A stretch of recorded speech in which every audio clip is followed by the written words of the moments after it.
defy my father's faith in me. Rule as he would have wished. At any rate, we must begin.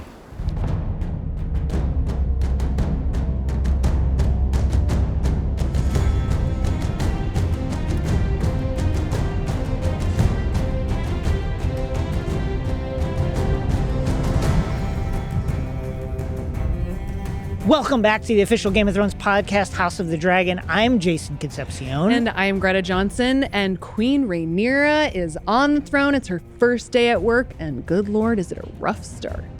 Yeah, it's a little bit of a mess. Everyone wants something from the boss. Mm-hmm. I certainly wouldn't want that job. No, I feel like we've agreed on that in the past, but yes. It's reaffirmed today.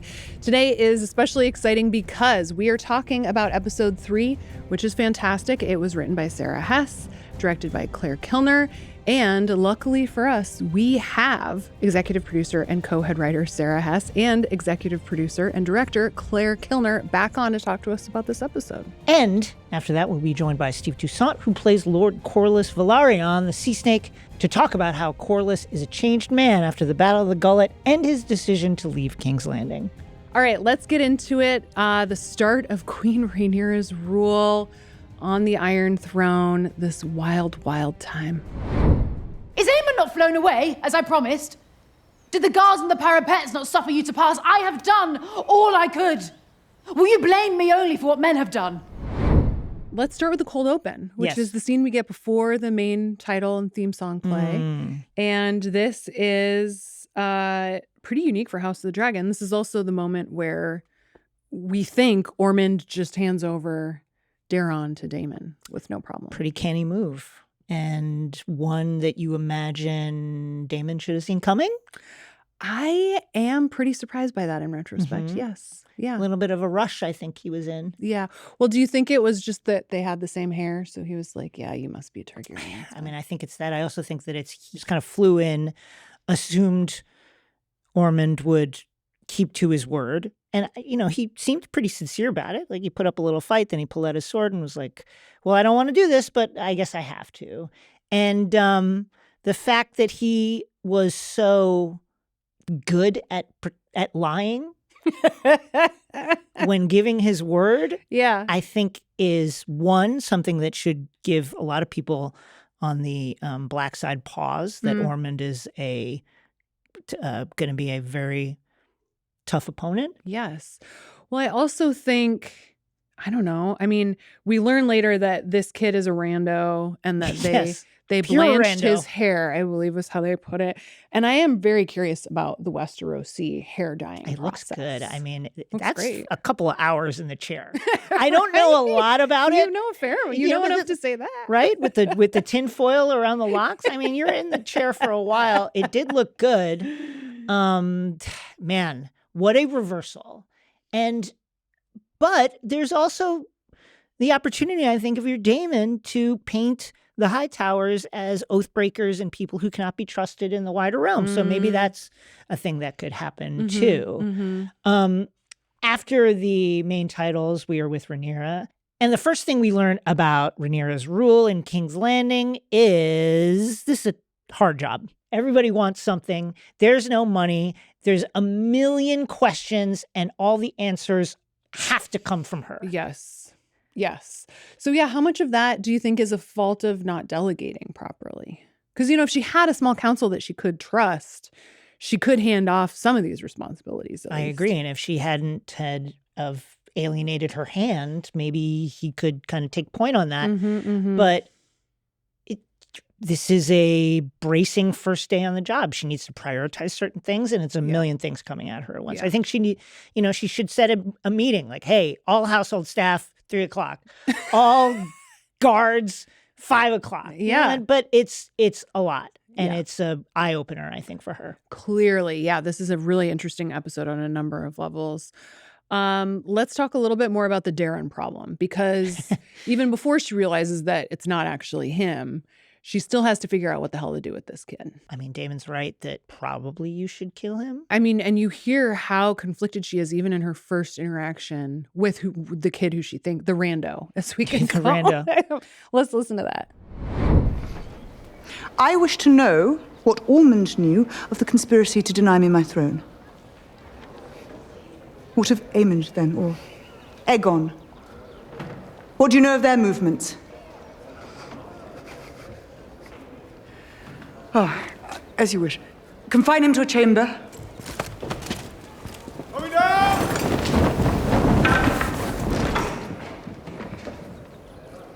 He's younger than I imagined.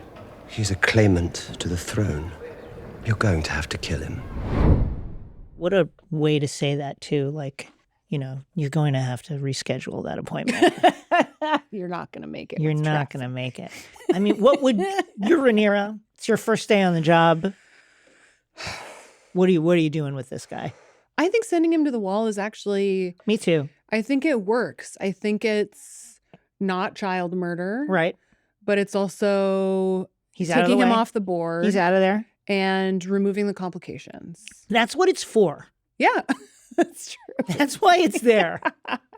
Send people there. So yeah, do you think she should have killed him? Or do you think the wall suffices? I mean, the issue with Daemon's advice is everybody's head has to come off if you listen to Daemon. And I do Right. think this is what the wall is for. Maybe not originally, but this is what the role of it has become in the realm. And so send him there. You know, Mhm, again, you know, there's honor in it. There's going to be a lot of other noble people there. Go to the wall. Mm-hmm. It's not as bad as it sounds. No, not at all. We see so many problems with Rhaenyra's first days in office here. One of the big ones, which honestly, I mean, you could probably argue was a problem from the beginning, was legitimizing her power, especially given the fact that here she is. Yes, she's taken the throne, but actually, where is Aegon? Here she is. She wants to have a big coronation, and the Septon is like, yeah, no, I can't do that. Mm-hmm. Let's take a listen to that moment. Alas, that it cannot be done.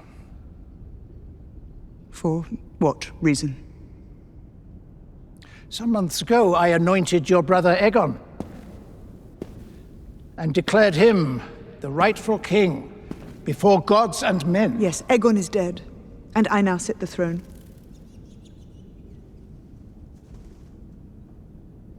So you now say.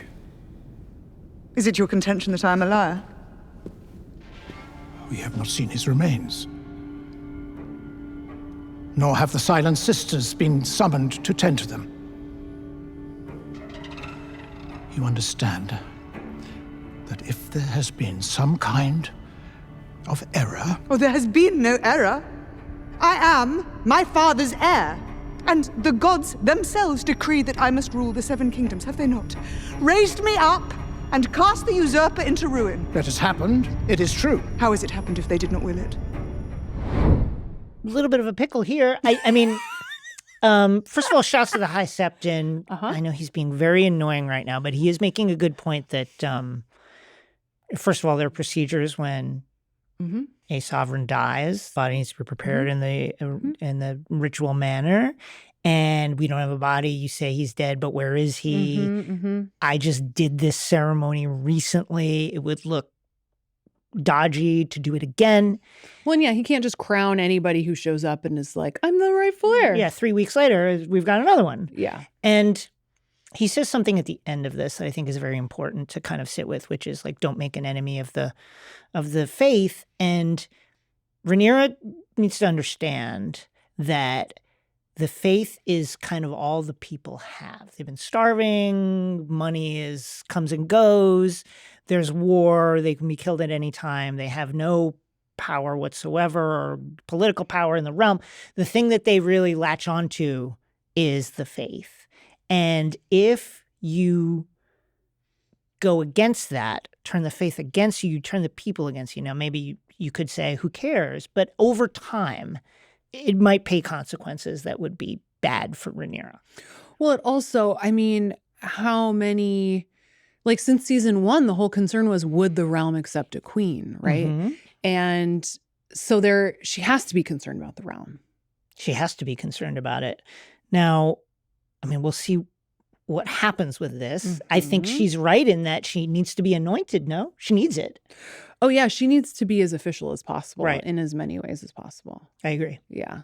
So were you surprised that she lied about Aegon being dead? No, but I mean, it takes a lot of cheek to be, you call me a liar? I'm lying. By the way, I am lying about it. It's a lie. Well, I think that is like, it's interesting. You know, you mentioned Ormond earlier lying. Like, what lies are easily disprovable and what lies aren't, you know? And this is one that is easily disprovable Well, because Aegon's out there, you know? I think there's an element with Rhaenyra, tell me if you agree with this, where she says in that discussion, well, I'm my father's chosen heir, no? In other words, saying, yes, but this went sideways when you decided to anoint the wrong guy against the king's wishes, right? Mm-hmm. Like all of this is the fruit of that poison tree.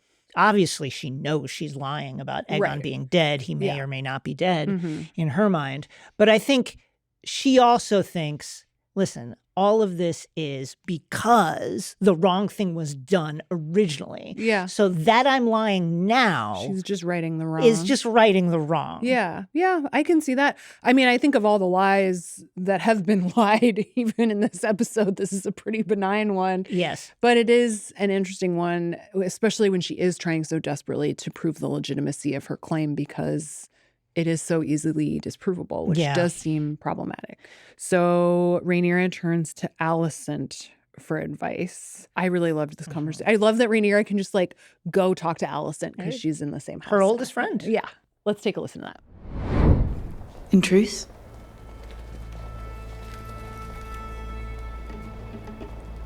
you may not rule and remain yourself. There are choices to be made, and you may, on occasion, have to turn your face away while people suffer and die. There is in you a door that must shut.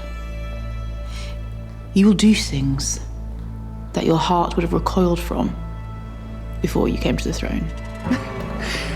I acknowledge the struggle, but I dispute that I must become what I am not.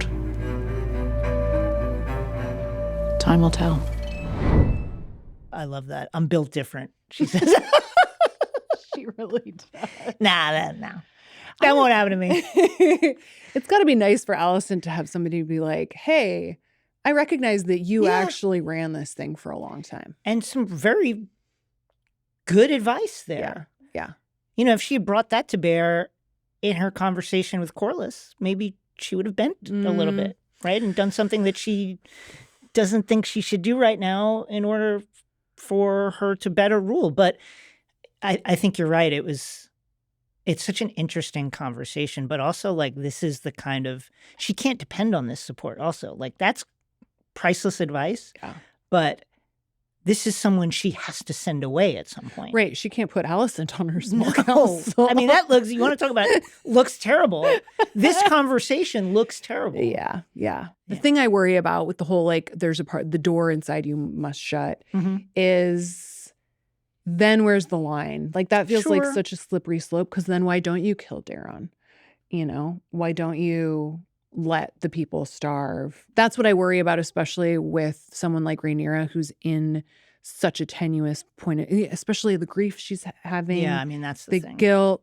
Like she's just, I don't think she's in any position to actually do this job well. Not right now. And not without people around her. Exactly. You know, and I think you're exactly right. She's been through a tremendous amount. Yeah. And now she's being asked to hit the ground running in a job that is extremely complex. And she has very little help with it. And the help she does have are various figures who have their own kind of incentives and things that they are pursuing. Okay, so here's a question for you. I have so much empathy for Rhaenyra. Is there part of you also, though, that's like, girl, you have been preparing for this your whole life. Like you should have been ready for this. I feel two ways about it. One, she should have been preparing for it her whole life and she wasn't. And two, Viserys should have been preparing her if this was truly his decision. Yeah. He should have been preparing her And he kind of never did. He just kind of named it and then was like, now I'm going to go do my models. And kind of dropped out, of bringing her around the realm and having her meet people and being like, oh, let's go. Here's what we do in a battle. Like, here's how I run the thing. And he never did that. So she is just kind of pulling on any experience she might have. And I don't think that, frankly, it's a lot. I think she's doing the best she can right now. Yeah, I think so too. But with the trauma and with her lack of experience and with the lack of advice around her, I just think it's no wonder that she's struggling. Now, there is still a lot more to talk about, especially when it comes to Rhaenyra and what is going to happen next. And there is no one better to do that with than executive producer and director Clare Kilner and executive producer and co-head writer Sara Hess. Let's get to that conversation.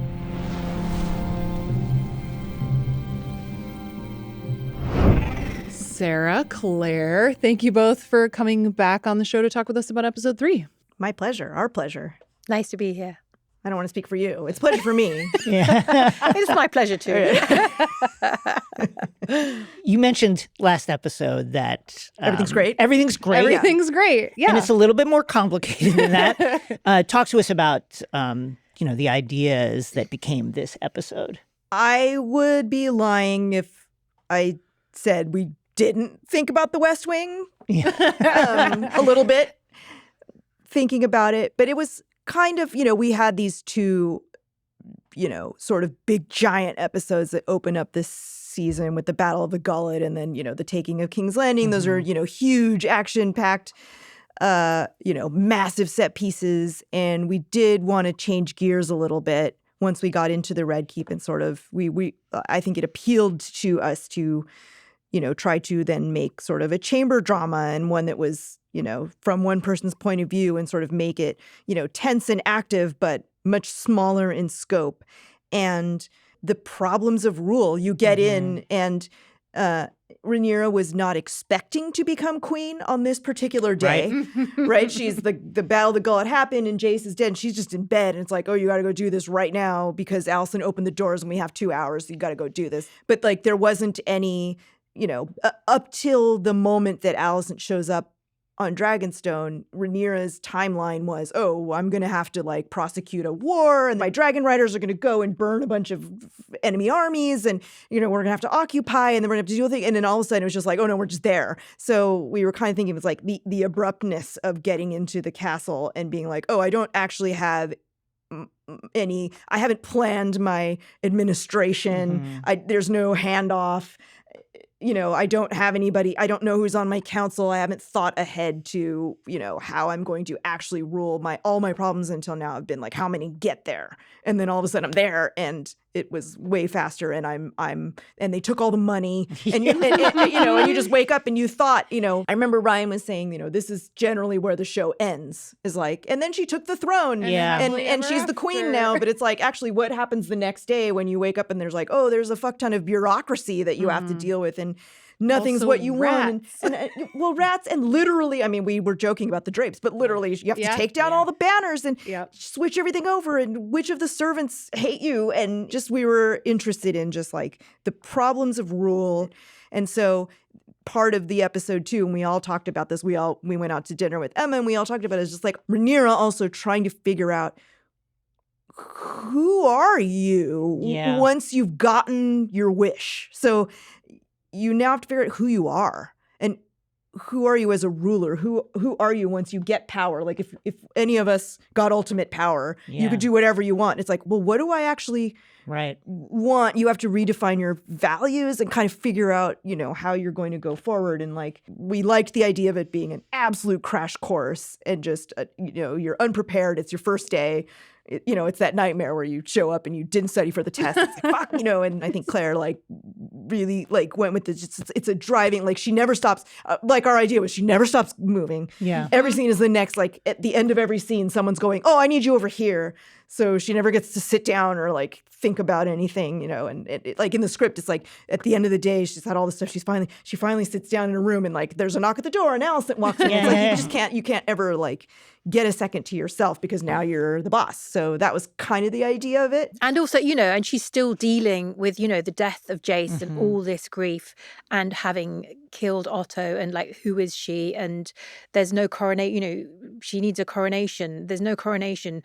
The Septon's turning her down. She doesn't know who to trust. Nobody likes you. You're like, Yeah. So I was really interested in this sort of anxiety and feelings of deep vulnerability and fear. Like my sort of initial title for the episode, but just my own private title, was Fear Eats the Soul, because she could sort of like almost dissolve in this if she doesn't like step up and own it. And you know, I think we all feel like that at some point. You know, you really want a job, you get the job, you have 2 seconds of joy of telling everyone, and then you're like, oh shit, I've got to do this job now. How do I do it? And then imposter syndrome. Yeah. But also it's like she didn't win like because of the nature of how she got there, she didn't like decisively win a war. So it's like you feel a little bit of a fraud and you kind of think that everyone else maybe thinks, or not everyone, but at least a lot of people think that you're a fraud. And so how do I prove that I'm the real deal? And so it's like those questions of legitimacy. And then there's this whole other fucked up layer where she's back in her childhood home for the first time in a very long time. Yes. Which is also... like, imagine getting the job you want and then being told it's like in your childhood home where you haven't been allowed for a while. Yeah, and she's in her dad's bedroom. Yeah. It's like, oh my God. And I love that that's the things that you bring to that so beautifully, Sarah, you know, was that she just can't sleep in that bed. Yeah. I just think that tells us so much about who she is and what she's going through in a real simple way. And the other thing is like, you know, getting her period, like on the day that she's got to go, you know, and listens to everyone's troubles. And, you know, those things. I love that scene. I know they don't get written, they don't get written in a lot of the time on shows like this. And just they're so personal and they tell us so much about the character. Yeah. But I love that scene just because, I mean, it's the same thing in season 1 when she was breastfeeding and she started leaking in the middle of, and it's just like, but thematically it is just about like being a woman and just, she's still having to deal with this female body even as she's trying to embody like, you know, this pinnacle, like strength and power or whatever. And it's like, of course you're going to get your period that day. Yeah. Of course you are. Like, but also, Claire, I loved how you directed that too. We were joking on the day. It felt like, you know, a hotel room before the Oscars. It's like you're eating and people are trying dresses on you. It's like, what accessories are you going to wear? Like, it really had that feel like, you know, Emma having been through that process several times with various awards, she was like, this is how this feels. It's that thing of, which is great. So. I love how much you're hearkening back to season 1. I think there are so many really lovely moments, especially in this episode.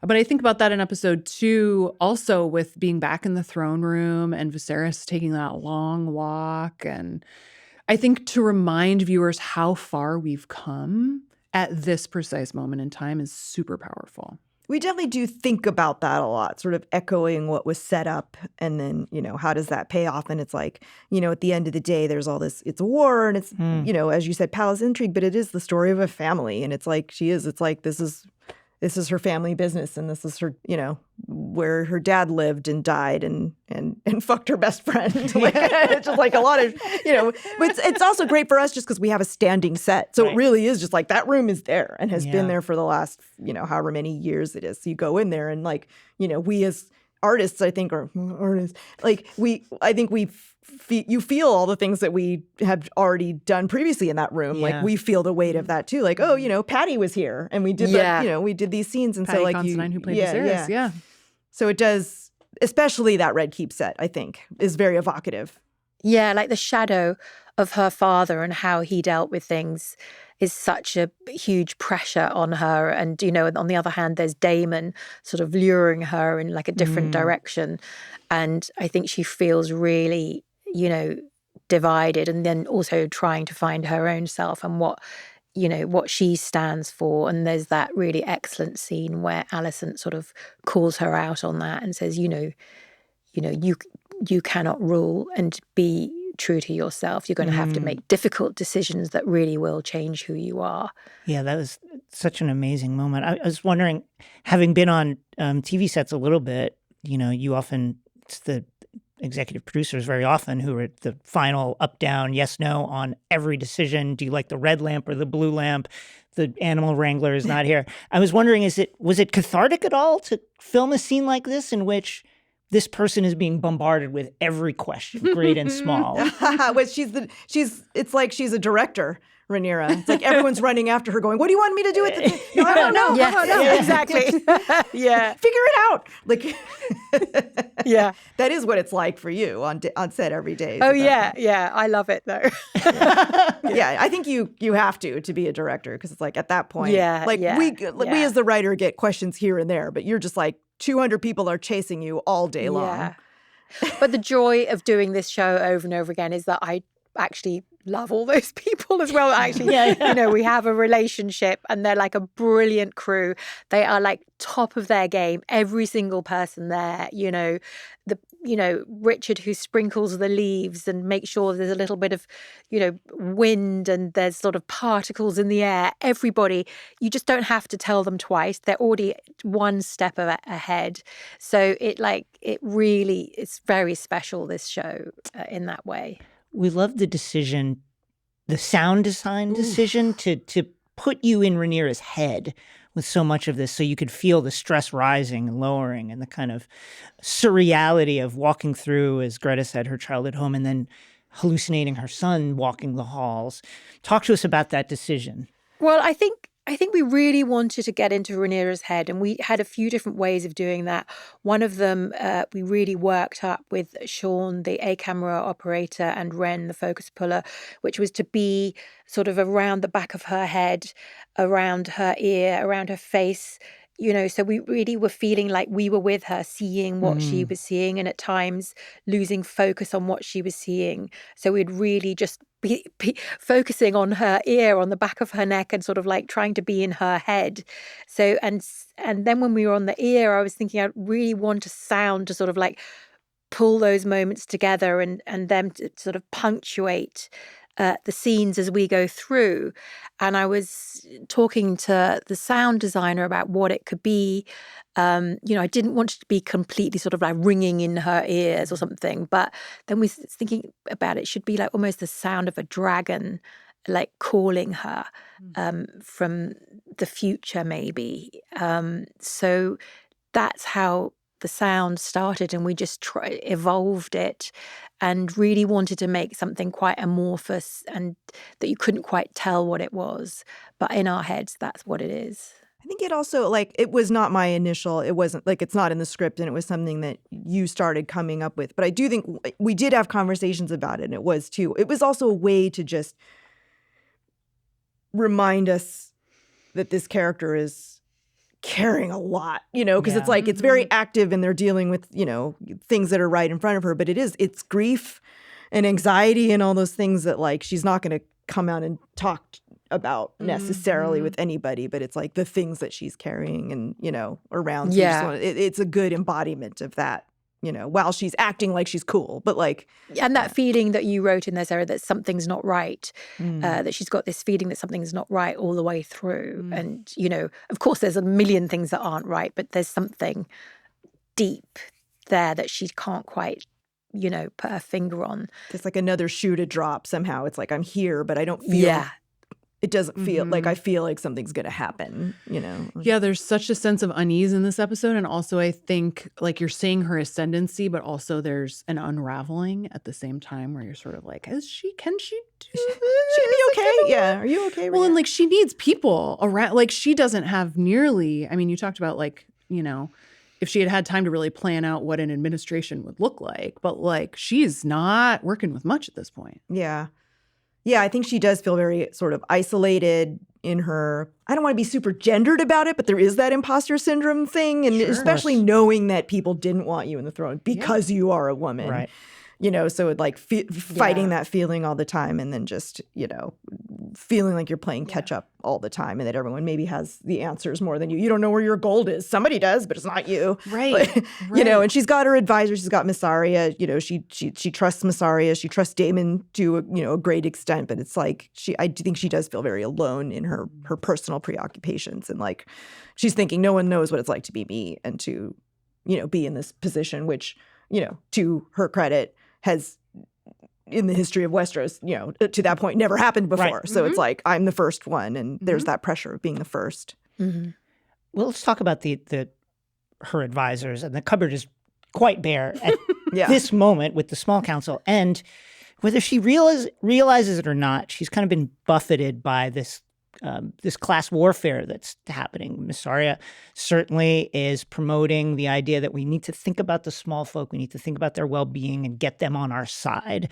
whereas Daemon is dismissive or doesn't think about it. And they're pulling her in these two directions.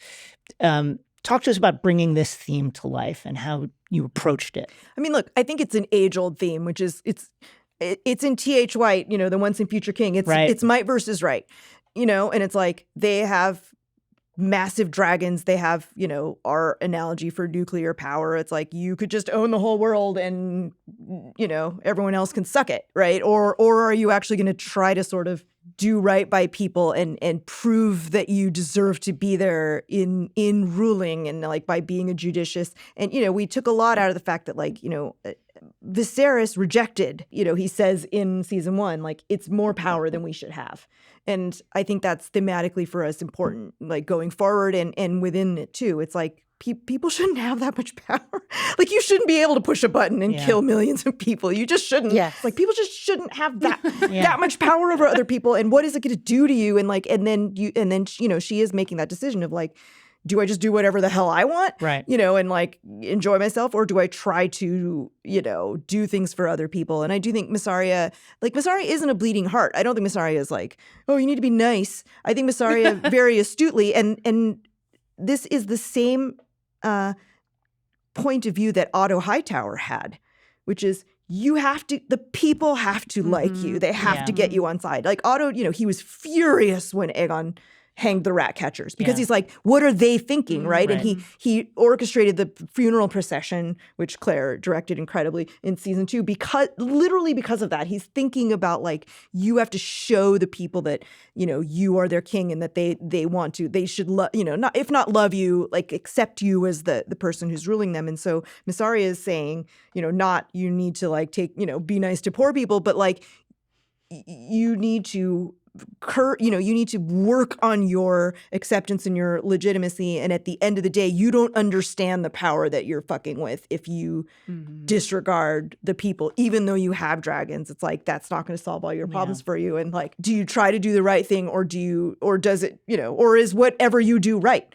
Because you're so powerful that it doesn't matter. Those are all like big themes that I think, to get back to your question, are embodied by Miss Arya, who's a more of a grounded thing, going, think about your rule, think about the people, and Daemon, who's going, what are we doing? Like, we can fly to ET right now and just like take over the entire world and, you know, dominate everybody. And like, why do you give a shit about, you know, the problems of people that we don't know and who don't care about us, you know? But Sarah, what's so lovely about how you illustrated that in the scene with the nobles when she feeds rats the nobles, the rat and dinner. then takes all the food and like hands it out. That was a great day for our props department. Yeah. It was, but it was something so satisfying in that, because it boils it down to something so simple. You guys should not have access to everything that you have. You know, here's some rats, and we'll take everything that you've hoarded and handed it over to the people who really need it. And although I will point out, this is week 1. Yeah, but it was a really nice like moment in the whole episode where she feels powerful and really enjoys herself, and you know, there's like she's like sort of cackling inside when she walks into that room. So, and it's real fun moment. But it feels good because she's doing like, this is what my dad would want me to do, right? Yes. Again, it's like, how much do we have to honor the legacy of our parents? Like my dad would want this, as opposed to who am I on my own if I'm not thinking about that. Well, and she's showing her own agency, which is nice too, especially when she is. So many people are asking her for things. So many people are, Daemon is telling her she needs to kill Darren. It's so complicated. But for her to get to be like, let's feed him rats. Yeah. It's just this is going to be fun so for good. me. So yeah. Yeah, exactly. She makes a choice. Yeah. When she gets to dole out the various things that she seized from the houses of the rich folk, it's maybe the first time we've seen Queen Rhaenyra smile in, I don't even know. Tell us about that. We thought about that, right, Claire? Yeah. It was like, she just doesn't have any moments where she's happy. When we were, and it's hard because given the circumstances of the story, which are much of which not having a good much time. of which is laid out in the book. It's like, yes, her sons just die. Like, it's like, how is this show not just relentless, grim slog of misery? Like, it's. And also at the beginning of the episode, a big thing for Emma was like they really wanted Rhaenyra to have a coronation, and there is no money, and she wants the adoration of the people. So I think when she steps out into that square and starts seeing people cheering for her, wanting her, there's something, it just appeals to her ego, and there is something where she just finally feels like that she's in the right place. And then I really wanted to make her look like some sort of enlightened leader there. So we sort of really planned it so we could have the sun right behind her head. We wanted these low angles and the sun to sort of be this beautiful bright light behind her, making her into some sort of saint, Joan of Arc or something. We wanted to have sort of really build that feeling, and then see the Septons in the distance watching, and her if you're not going to give it to me, just watch me take it. Watch me right now. And there's a moment of real sort of joy in how things are working out, and also in just seeing her people. Yeah. And having that connection with her people. This is what it was about. I'm here and I'm doing something and it makes me feel good. It's there was also 120 degrees on that day. Oh, no. Remember that day? It was so hot. Oh, my God. But we needed the sun, so it was perfect. Oh, my God. Well, Claire, Sarah, thank you both for chatting with us. You. This is wonderful. Thank you. It was fun. Thank you very much. What a fun conversation with Claire and Sarah. Yes, absolutely. Now let's go to our conversation with Steve Toussaint, who plays Lord Corlys Velaryon, the Sea Snake.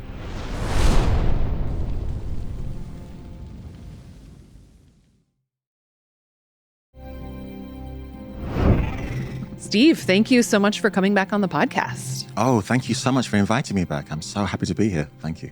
We've been talking about the fact that, for Corlys, there's something direct, even though danger is all around and he might lose his life in this great battle, but he's on the ship named after his wife. Mm-hmm. It's only after these things have taken place that now he has to deal with his sons, and how can he repair this relationship or build a bridge to it? Mm-hmm. And you get the sense that that's almost harder for him. Would you say that's right? Oh, absolutely. I think so. I mean, I've been saying throughout this journey that the only time that Corlys is completely relaxed and himself is in the presence of his wife. I think he smiles the most when he's with her. She allows him to be who he is. And so when she's gone, that is a major component of his life that is now missing. How do I be? And so one of the most, I found, I don't know how it comes across, but one of the things I found most touching and most interesting about episode 1 of season 3 is him actually saying sorry to his son. Yeah. That's a big deal for him. The way Abu played that was brilliant, because it was seismic for him to say, I forget the line, something along the lines of, I know there's been a breach between us and I know it's my fault, or something like that, which is huge for him. Yeah. So even the sea snake at his ripe old age, even he can evolve. So there's hope for all of us. You mentioned Rhaenys. He's gone through so much loss at this point in this story. And so much of it has been essentially in service to Rhaenyra, or in support of Rhaenyra. Where do you think he is sitting at this point in the season around that question of if all of the sacrifice is worth it? Oh, that's a really good question. That I think that goes right to the heart of his journey, particularly in this season. I'm not sure that he would think it was worth it, frankly, because as you said, he's been through so much. And I think when he looks at the losses that he's had, at least, while we've been with him on this 3-season journey, he can't see past Rhaenyra in terms of he lost his son, because, as far as he's concerned, because of Rhaenyra. He kind of lost his daughter too, in that connection. This family who are warring and battling themselves, are destroying themselves. And I think there are moments in it where he says she's just taken so much. And one of the things that I felt when we finished season 2, one of the speeches that I thought was most telling about Corlys is what you referred to, is when he speaks to Rhaenyra and says, my ship is no longer the Sea Snake. It is now called, the Queen Who Never Was. And everything that I do now, I do for her. Because if you remember back to the end of season 1, he says to his wife, let's just take our stuff, take our riches, and let's just go and enjoy our grandchildren. Yeah. She says, no, you can't do that. The realm depends on this girl and so forth. And so even then, he's like, okay, my wife thinks that's what I should do, and I'm going to do it because, as she says in that same scene, you keep running away. Whenever there's problems, you disappear at sea for I don't know how many years. And so I think there's a feeling of guilt for him. And he's like, you know what, I'm going to do this. This is what my wife wants, I'm going to do this. And then, of course, he loses her. And of course, he has ambition for himself. But his ambition was also for her, too. You should have been the queen. You would have made a better queen. And I guess some people can read that as him going, well, then that'd be the power behind it. But I don't think if you look at their relationship and the woman that she was, I don't think that's would ever have been the case. I think he just thinks she would have been a better ruler than her cousin. What is he thinking with regards to his sons now that, High Tide is in ruins? I think it was in his thoughts to give that to his eldest son. This is the sum of who I am. This is me. And then when, of course, it's destroyed, it's like, oh my God, who am I? And again, episode 2, we're on the beach, myself and my 2 sons and Bethany and Baylor. And I say something like, all I can give you now is my name. Yeah. This is who I am. This is the sum total, everything that I've done. I think back to the speech in season 1 when he's with, Corlys is with Daemon and he's trying to convince him to go to battle of the Stepstones. And he says, everything that I have, I built it. I went out and, not like the other guys in the room. And I think, so he has a great sense of pride in, I built this. And of course I built it for my wife and so forth, but I did it myself. And that's all gone. But I'm still the man who did that. And my name still means something. So I think that's where he's at when he says that to his kids, to his boys, that I'm going to give you my name because all of the material stuff I can no longer do. I've got nothing. But this one thing, when my name is mentioned, it means something. And you should have my surname too, especially after I treated you the first, 20-odd years of your life. So yeah, Corlys then goes to Rhaenyra. He asks if they can make it official with calling his sons Velaryons. She says, not now. Yeah, we can, we can sort something out, whatever it is. I think he kind of ambushes her at that dinner. It was interesting for me watching that scene because, I do think Rhaenyra kind of has a point there. I don't know that she can afford to make big moves like that, especially given her own choices throughout her life when it comes to bastards, right?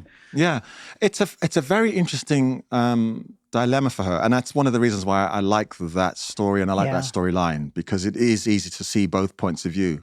I think for me, when I was playing it, my thoughts are, again, it's Corlys. I've done all of this for you, all of this.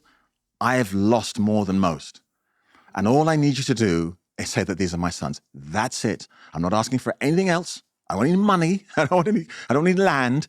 Just give them the right to be able to take their place and then make their fortune. She quite rightly says, well, the situation is, where I'm at, I can't do that. And he's kind of like, no, but if you remember, I took your bastards. I said, that's fine. I'll take them as mine. And in fact, I remember, again, a scene with the wonderful Eve Best. Yeah. But the fact is, he is like, no, okay, I will take them on. And of course, there are selfish reasons. I want an heir. But also, at that stage, I think he still likes Rhaenyra, still thinks that she could be good for the realm. And so now, by the time so for him, when we come to this this scene that we're discussing, it's a huge betrayal for him. Yeah. I thought, okay, well, he's actually daring her. Do it. Uh-huh. If I'm wrong, do it. And, well, she responds in the only way she can, really. I have given all I had, everything, in service to you. My castle lies in ashes, and I have asked no favor in return but this. You know very well the rumors that have dogged my sons from the first. My reign has just begun. I cannot, in this moment, be seen to raise up those born outside of noble troth. And so you will insult my house, so that you may be seen to be something you are not. Tell us about that moment, because it strikes me that Corlys, like the metaphor of the iceberg, there's so much going on under the surface. You mentioned ambush. And that by the time those things come up to the surface, they come with a force and a momentum. And maybe he could have raised these kind of issues in the past in ways that would set the stage for it, but that didn't happen. Is he calculated enough to think, well, let's see if she's willing to execute me for this? Or does he know that she won't? I think it's the former. I think he's calculating. I think I've always felt that Corlys doesn't like the politicking, but that he's actually quite good at it. But he'd rather not. Do you know what I mean? But I think that he is daring her, and I think it's a calculated risk, because she could just go, oh well, you've done this like your brother did, and you've got to go. But I think he's calculating his support for her in the past, his navy, the use of the navy. I think he's calculating that I still have that much strength, that much credit in the bank that I can do this. I was surprised that he did it quite so publicly. For me, I thought it'd be like in a little chamber somewhere. I know who you are and all this stuff. But it is a real blatant show of force and a gamble. You need me. You may have dragons, but it's a bit like, I suppose it's a bit like modern warfare. You can have the fighter pilots, but you still need ground troops. Yeah. So I think it's the form. I think that's a calculated gamble. Wasn't it all satisfying to film that scene and just scream the word bastard at her? Because to your point, you're not in a small room. You're not whispering it, Yes, it was fun enough. I never got a chance to ask Will Johnsen, who played my brother, how it was, because he has that wonderful thing. Bastards! Yes. So I never got to, but and died for it. Uh-huh. Yeah, oh, indeed. But he seemed to enjoy saying it. But it was fun, and especially the way that it was constructed, because it was kind of like so and so was a bastard, and so was a bastard, and so I was just joyous. I felt like when he was saying it, he was thinking, this scant's really good, actually. I'm pretty good at this stuff. Yeah, it seemed like he really put some relish on it. Yeah. How much of it do you think is just an issue of timing with Rhaenyra? I mean, this episode is so interesting for a number of reasons, but you really do get the sense that there's just such an onslaught for her of people asking favors that she feels like she just can't fulfill, Yeah, I think that's entirely, I think it actually is. I have to believe, this is me, Steve, and what I like about Rhaenyra, I have to believe that she would do the right thing at the right time for her. When you posed the question a little earlier, you were saying, you were indicating about it not being just right now. Mm-hmm. But I think for him, well, there's no more time. You've seen my family's devastated. I now don't even have a home, and I don't need this shilly-shallying crap. So let's just get on with it. So I think throughout the whole time we've known him in the 3 seasons, he is an impatient person anyway. Do you think Corlys is too good at his job? And by what I mean by that is, Corlys, go take the stepstones. Got it. That's done.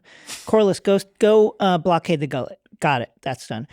Corlys, legitimize my bastards. Take on my... Got it. That's done. He's so easy to work with, no problem, very competent, that in a sense,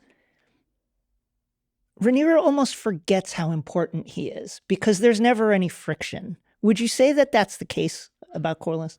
I hadn't thought of that before, but yes, I think that's a very good reading of it. I think it's not that yes, he is good at what he does. I think it's more his sense of honor that is the problem. Because very rarely does he actually try to exact a price for anything. Then that's not entirely true, because of course I now remember walking through a garden with Paddy as Viserys saying, take my daughter. But generally, and I think that's the case with Corlys, is that he's just like, well, okay, that has to be done because she is legitimate. So this is what has to be done. And I think that's also what plays into that scene when he explodes at her. I haven't asked you for anything. I've just gone on and done what I was supposed to do. And now the one time I ask you a favor, you give me this nonsense. So yes, I think it is more about his, it's that thing of, I guess if you ever meet older soldiers and people like that, and they're all about how things used to be. Do you know what I mean? A man's word was a man's word, and there was none of this shilly-shallying. And if you made a mistake, if you did something wrong, you'd go into the drawing room and you'd go in there with a loaded pistol, and that would be the end of it because of your honor. Do you know what I mean? I think Corlys is in that ilk. He's like, your word is your bond. That's all you have. And I think for Corlys, the modern world is a bit too grey for him. What I love about the confrontation between Corlys and Rhaenyra is I keep thinking, like, is there anything either of them could have done to avoid this? Is putting yourself into Rhaenyra's shoes, is there anything she could have done or said, or a different way she could have framed it that could have put off this breach? Yeah, I think it's about her choice of words. I don't think she could have actually legitimized them for the same reasons, but she could have made it clear that she was going to. Do you know what I mean? Sometimes you just need to be heard. Sometimes if you're on the phone to some organization and you're on hold, they put a voice will come out and suddenly say something like, your call is important to us. Your call is important to us. Yeah. Right. Now, psychologically, what that does for us is it makes us feel like we're heard. It's less and oh, that's funny. I feel opposite, actually. I feel like it's less and less important every time they say that. I guess because we're very savvy now about what it actually is. But what had she said to him, words to the effect of, don't worry, this is going to happen. You have my word. Yes. It will happen. You. I understand what you need. Yeah. Absolutely. And I think that might have helped. Yeah, might have. But this is Westeros, so who knows? Well, Steve, thank you so much for joining us. Oh, thank you. It's been a pleasure. Okay, Jason, before we go, we shall end with our parting words. You want to go first? Yeah, sure. I'll go first. So today we are talking to Rhaenyra. Queen Rhaenyra Targaryen. Queen Rhaenyra Targaryen. Rhaenyra, I am so sorry that you can't just sit in bed today with a hot water bottle and a bunch of chocolate and your favorite show to stream, because that is what you should be doing today. That's right. Rhaenyra, first of all, good job. Yeah. Second of all, get your shit together. No more meetings while you're walking. Ooh, you don't like the walk and talk? No. It makes you look like unorganized. It makes you look disorganized. Stay in the small council chambers. People want to see you. They can come in, okay? But all of this, like, my queen, and stop you on the stairs, that's out. Good point. That is a really good point, out. Actually. Anybody walks up to me in the stairs, you gun them. I don't care who they are. No more walk and talks, okay? Come see me in the office. Don't do this. That's a really good one. I like that very much. That's smart. All right. That is it for this episode. And I'm as exhausted as Rhaenyra is. Don't forget to join us next Sunday night right after episode 4 airs on HBO and HBO Max. We will be joined by even more special guests. Yes. If you like what you are hearing and watching, please don't forget to leave a review on your podcast player of choice. You can find us on the House of the Dragon and Game of Thrones social media handles. And of course, you can watch us on YouTube, Spotify, and HBO Max. The official Game of Thrones podcast, House of the Dragon, is produced by HBO in collaboration with Same Boat Studios. This podcast is hosted by Greta Johnsen and Jason Concepcion, who is also the show's producer. The executive producers for Same Boat Studios are Gabrielle Lewis and Barry Finkel. Our senior producer is Ben Goldberg. Our audio engineer is Hannes Brown. And our video editor is Stefano Sanchez. Our digital content producer is In-Sung Huang. And our audio engineer is Javi Cruces. Special thanks to Michael Gluckstadt, Allison Cohen Sorokach, and Kenya Reyes from the HBO Max podcast team. Thank you for listening. We will see you next week when everything's going to be so much easier and it's going to be fine. It's going to be much smoother next week.